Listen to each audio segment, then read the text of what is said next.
Good morning বন্ধুরা, কেমন আছো তোমরা? নিশ্চয়ই ভালো আছো, আমিও খুব ভালো আছি। আজকে হলো স্যাটারডে আর আজকে তো কার্তিক বিহু, মানে আশ্বিনের আমি কার্তিকে খায় যে বোর বাঙালি সেই বোর পায় কে কে এইগুলো করে, আমরা তো করি।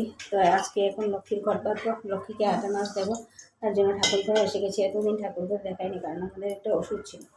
তো চলো আজকে ব্লগটা আগে এখন থেকে স্টার্ট করলাম, দেখতে থাকো আর সঙ্গে থাকো, আশা করি ভালো লাগবে।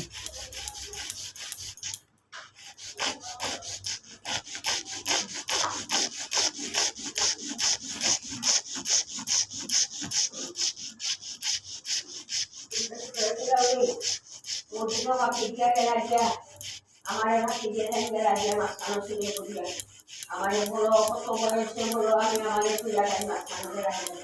আমি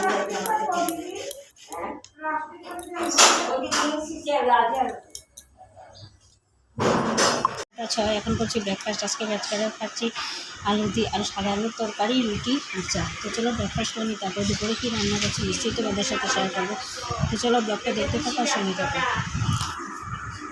তো আজকে কি রান্না করছি দেখা, এখানে ফুলকপির ভাপ দিয়েছি, ভাপে বসিয়েছি, ফুলকপি তরকারি করব। আর এখানে 14 শাক, আজকে জানোই তো 14 বাতির দিন 14 শাক খেতে লাগে, জানি বাঙালিদের নিয়ম, কতগুলো নিয়ম আছে বাঙালিদের। আর এখানে হচ্ছে মুগ ডাল করবো, এই হচ্ছে আজকে ভেজ মেনু। তো চলো ব্লগটা দেখতে থাকো আর সঙ্গে থাকো, আশা করি ভালো লাগবে। আমি মিশো থেকে, সবাই তো ধনতেরাসে অনেক কিছু জিনিস আনে, কেউ কারেন্টের জিনিস, কেউ টুনি লাইট। আমি মিশো থেকে আনিয়েছি এরকমগুলোর কতগুলো দড়ি, 4টা 160 করে পড়েছে। এগুলো এনেছি কাপড় মেলার জন্য। তো এগুলো খুব কাজের জিনিস। এখানে হুকও আছে, এই যে হুক দিয়ে যেখানে খুশি সেখানে মেলা যায়।